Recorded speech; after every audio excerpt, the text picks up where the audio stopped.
I built my life from nothing. As a contractor who worked his way up from holding nails to owning my own company, I thought I understood what loyalty meant. For 8 years, Amanda and I built what I believed was a solid marriage. And Jake, he was my brother, in every way except blood. We grew up together, shared everything. My mother practically raised him alongside me, though strangely, she always seemed to favor him. I never imagined they would shatter my world in the worst possible way. Trust me, what happened next changed everything I thought I knew about family. Before we dive into this story, let me know where you are watching from in the comments, and hit that subscribe button if betrayal stories make your blood boil like mine did. Life was good, or so I thought. At 34, I had established myself as a respected contractor in suburban Atlanta. Starting with small renovation jobs in my 20s, I built my business brick by brick, eventually employing a crew of 6 and handling everything from kitchen remodels to small commercial projects. I took pride in my craftsmanship, often working 14-hour days to ensure every detail met my standards. Nothing came easy in this industry, but hard work had given me a modest yet comfortable life. Amanda and I met during my final year of technical college. She was studying interior design, and we connected over our shared passion for transforming spaces. After dating for 2 years, we married in a small ceremony, surrounded by close friends and family. For the first 6 years, our marriage felt stable and loving. We complemented each other well, her creative vision enhancing my technical skills. Recently, we had been trying for a child, hoping to start a family after establishing our careers. Despite 2 years of trying, we had not been successful, which had added some strain to our relationship. Over the past few months, I noticed subtle changes in Amanda. She became more distant, often buried in her phone and less interested in our weekend projects around the house. When I asked if everything was all right, she would brush it off, blaming work stress or fatigue. I wanted to believe her. Jake had been a constant in my life since 3rd grade when he moved to our neighborhood. His family situation was complicated, with an absent father and a mother who struggled with addiction. By the time we reached high school, Jake was practically living at our house, and my parents treated him like another son. Unlike me, Jake possessed natural charm and an easy way with people. While I worked construction jobs after school, Jake played sports and dated the prettiest girls. Despite our differences, our friendship remained strong through the years. Life had not been kind to Jake recently. 3 months ago, he lost his sales job after his company downsized. With rent due and no prospects, I offered him our guest house temporarily. Amanda initially hesitated, but eventually agreed it was the right thing to do for someone I considered family. Jake promised it would only be for a few weeks until he landed on his feet again. My mother, Diane, had always had a soft spot for Jake. After my father passed from heart failure 5 years ago, Jake made a point to visit her regularly, bringing groceries or helping with household tasks. I appreciated this, as my work schedule sometimes limited my own visits. What bothered me, however, was her constant comparison between us. No matter my accomplishments, Jake somehow remained the golden child in her eyes. Even when I helped pay for her knee surgery last year and visited her during recovery, she would mention how Jake called her every day to check in. Despite owning my own business and supporting her financially, I never quite measured up in her eyes. I had learned to live with this dynamic, though it occasionally stung. The first signs of trouble appeared gradually.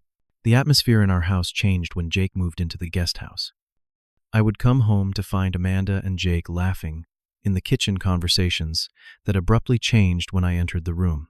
Once or twice, I noticed them whispering together in the backyard, only to separate quickly when they saw me approaching. Small amounts of money started disappearing from my wallet. $20 here, $50 there. I initially blamed myself, assuming I had spent it and forgotten. Amanda began putting more effort into her appearance, buying new clothes and spending more time on her hair and makeup. When I complimented her, she seemed almost guilty. I noticed Jake making himself increasingly at home, using my tools without asking, and helping himself to expensive bottles of whiskey I had been saving for special occasions. When I mentioned these things, both Amanda and Jake dismissed my concerns, making me feel petty for bringing them up. Despite these red flags, I pushed my suspicions aside. Jake was my brother, not by blood, but through a lifetime of friendship. And Amanda was my wife, my partner. Loyalty meant giving people the benefit of the doubt. Looking back, my loyalty would cost me more than I ever imagined. The truth revealed itself on a Tuesday in October. A concrete mixer had broken down at our job site, forcing me to reschedule the pour and head home unexpectedly around noon. As I pulled into the driveway, I noticed Amanda's car parked beside the guest house rather than in the garage. Thinking nothing of it, I entered through the side door, planning to grab lunch before heading to a supplier for replacement parts. As I walked through the yard, I heard voices coming from the guest house. The window was cracked open, and I could clearly hear Jake and Amanda in what sounded like an argument.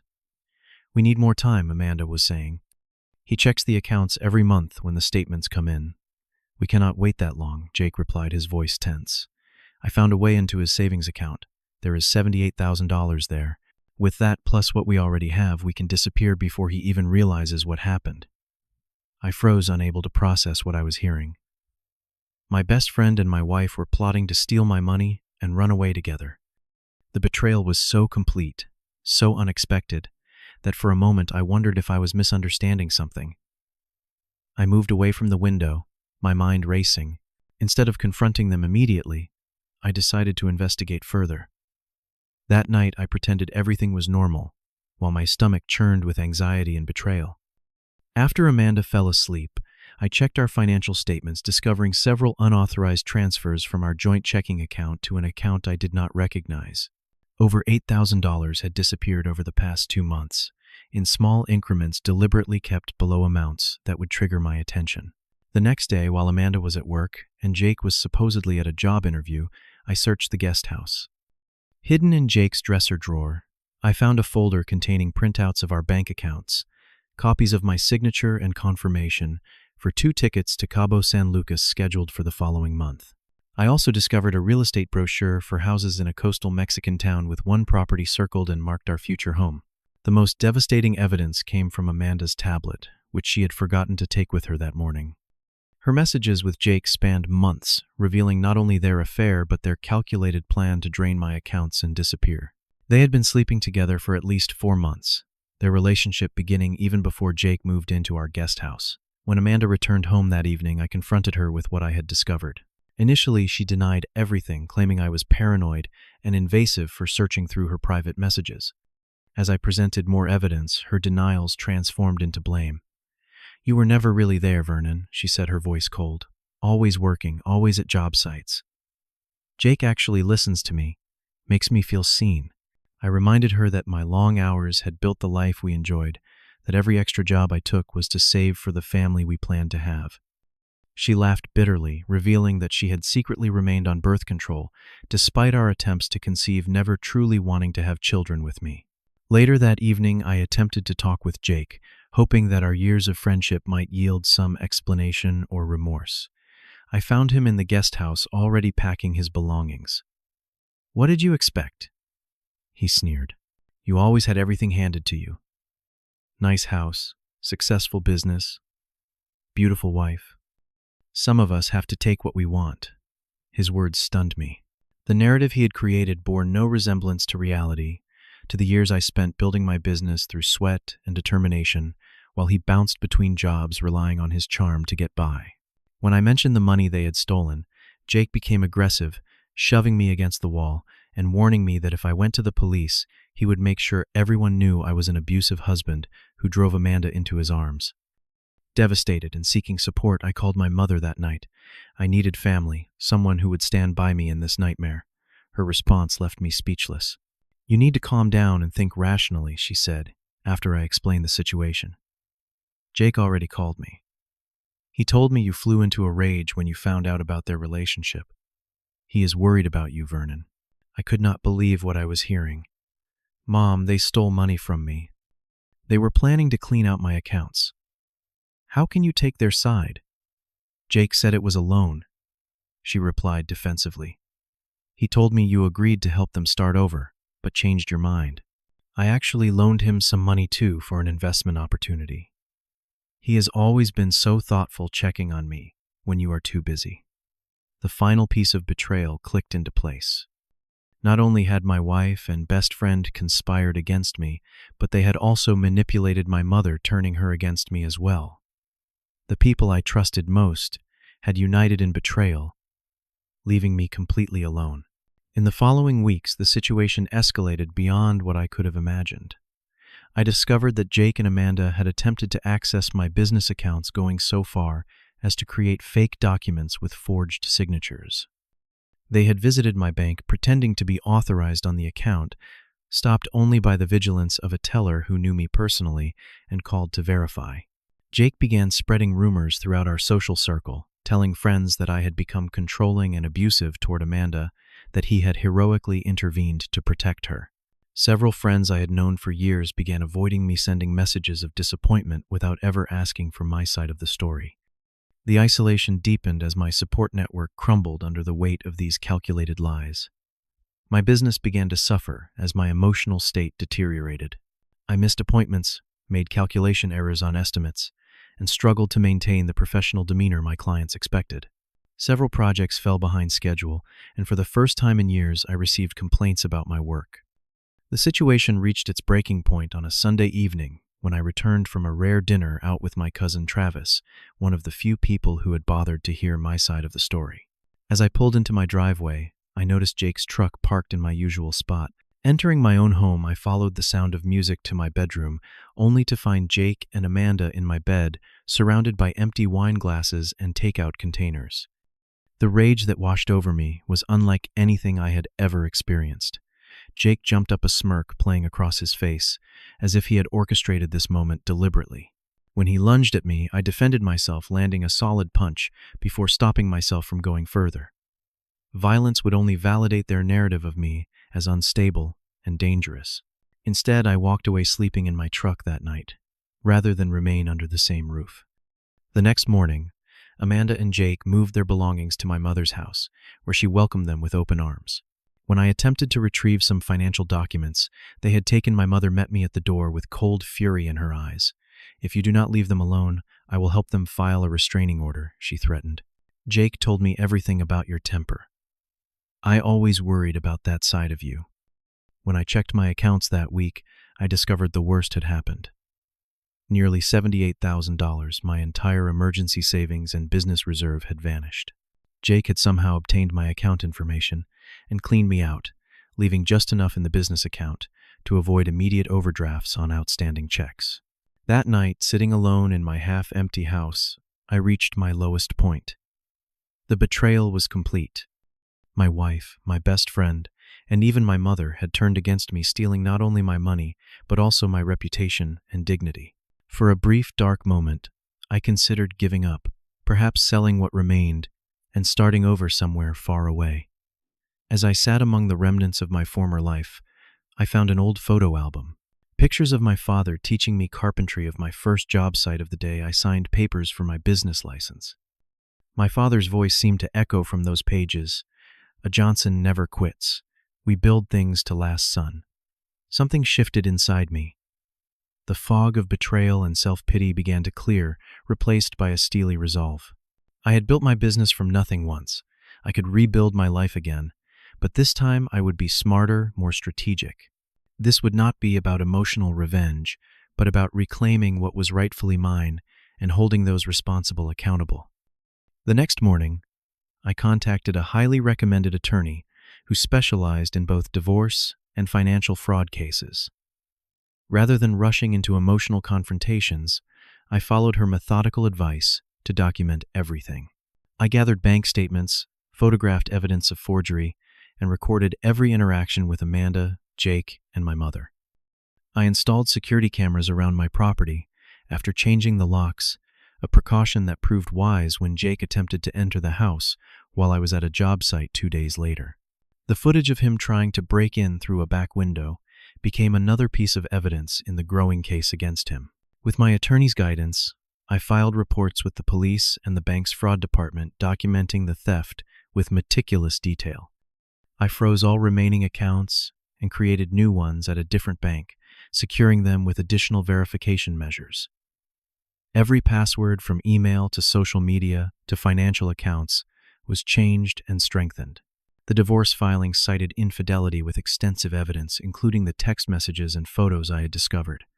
When Amanda realized she would not receive half of the business assets she had expected due to her documented theft and fraud, she attempted to negotiate, offering to tell the truth about Jake's role if I would agree to a more favorable settlement. I declined, allowing the legal process to move forward based on evidence rather than deals. While the legal machinery worked its slow but thorough course, I focused on rebuilding. I threw myself into my business with renewed dedication, working longer hours than ever before and taking on jobs I would have previously declined. Word of mouth had always been my best advertising, and I made a point to exceed expectations on every project, rebuilding my reputation one satisfied client at a time. A breakthrough came when I successfully bid on a commercial renovation project for a local shopping center, a job significantly larger than anything I had previously handled. The project required me to hire additional crew members and invest in new equipment, stretching my depleted resources to their limit. I sold my truck, moved to a small apartment to save on expenses, and took a calculated risk that this contract could save my business. For 3 months, I worked alongside my crew, often taking on manual labor myself to keep costs down. The project finished ahead of schedule and under budget, earning praise from the property management company, which immediately offered me a maintenance contract for all their properties in the metro area. This steady income allowed me to stabilize my finances and begin rebuilding my savings. While I focused on reconstruction, the legal consequences for Jake and Amanda unfolded. Jake faced criminal charges for theft, fraud, and forgery, with the evidence overwhelmingly against him. The district attorney pursued the case aggressively, particularly after discovering Jake had similar complaints filed against him in 2 other states. Amanda avoided criminal charges by cooperating, but received nothing in our divorce settlement due to her documented role in the fraud. The most unexpected turn came from my mother. 6 months after siding with Jake and Amanda, she appeared at my apartment door, tears streaming down her face. Jake had disappeared with $15,000. She had invested with him money from her retirement account she could not afford to lose. The golden child had finally shown his true nature to her as well. "I do not know how to apologize," she said, her voice breaking. "I failed you as a mother. I believed him over my own son." The conversation was difficult and long overdue. For the first time, we spoke honestly about her favoritism, about how her constant comparison had affected our relationship, about the pain of never feeling good enough despite my achievements. While forgiveness would take time, this honest conversation opened a door to potential healing. Throughout this period, I discovered who my real friends were. My cousin Travis stood by me from the beginning, offering both emotional support and practical help with my business when I needed extra hands. I formed new friendships with clients and suppliers who saw my work ethic and integrity firsthand, creating a network based on mutual respect rather than shared history. Nearly a year after the initial betrayal, I received a text from Amanda. Her relationship with Jake had deteriorated after the money ran out, and his legal troubles mounted. She was working as a waitress, struggling to make ends meet, and wondered if we could talk about reconciliation. "I made a terrible mistake," she wrote. "I miss our life together." I considered her message for a long time before responding. Simply, "I wish you well, but that chapter is closed." The man I had become no longer needed validation from people who had valued me so little. My worth was no longer tied to their approval. 1 year after discovering the betrayal that shattered my world, I stood in the front yard of a house I had designed and built myself. The modest but beautiful craftsman-style home represented everything I had learned about building things to last, both in construction and in life. My business had not only recovered but thrived, expanding to include a small design team and specialized crew that handled high-end renovations throughout the Atlanta area. The commercial contracts had opened doors I never expected, leading to a reputation for reliability and excellence that kept our schedule booked months in advance. My relationship with my mother had entered a new phase. We would never return to the dynamics of my childhood, but we had established healthier boundaries. She attended therapy to work through her own issues, including why she had always favored Jake, and made genuine efforts to see and appreciate me for who I was. We met for dinner twice a month, rebuilding trust one conversation at a time. As for Jake, his legal troubles had resulted in a 3-year sentence for fraud and grand theft, with additional charges pending in other jurisdictions. Amanda had moved to another state, occasionally sending messages that I no longer felt compelled to answer. Their presence in my life had diminished to occasional thoughts, rather than consuming pain. Through this journey, I discovered strengths I never knew I possessed. The betrayal that once threatened to destroy me had instead forced me to rebuild on a stronger foundation. I learned that blood does not guarantee loyalty, that sometimes family is found rather than born, and that self-respect must precede any healthy relationship. I started dating again recently, taking things slowly with Sarah, a landscape architect I met through a mutual client. Unlike my relationship with Amanda, this connection was built on honest communication and shared values rather than dependency or convenience. I no longer needed someone to complete me, instead looking for a partner who complemented the whole person I had become. The most profound lesson came from understanding that losing a false family had freed me to discover my authentic self. The approval I had sought for so long from my mother, from Amanda, from Jake, had been a poor substitute for self-acceptance. In their betrayal, they had inadvertently given me the gift of self-reliance and inner peace. Life continues to present challenges, but I face them with the confidence of someone who has lost everything and discovered that everything was never in the bank account, the house, or even the relationships I thought defined me. True wealth lies in self-knowledge, in integrity, maintained through adversity, and in the capacity to begin again without bitterness. For anyone experiencing betrayal, remember that it reveals truth, even as it causes pain. The people who leave your life make room for those who deserve to be there. The greatest revenge is not getting even, but getting better. Building a life so fulfilling that you can look back on the betrayal as a necessary detour on the road to becoming who you were meant to be.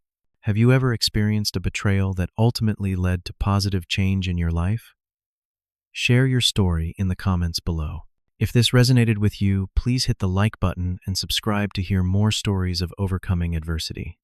Thank you for listening, and remember, sometimes losing your way is the first step to finding yourself.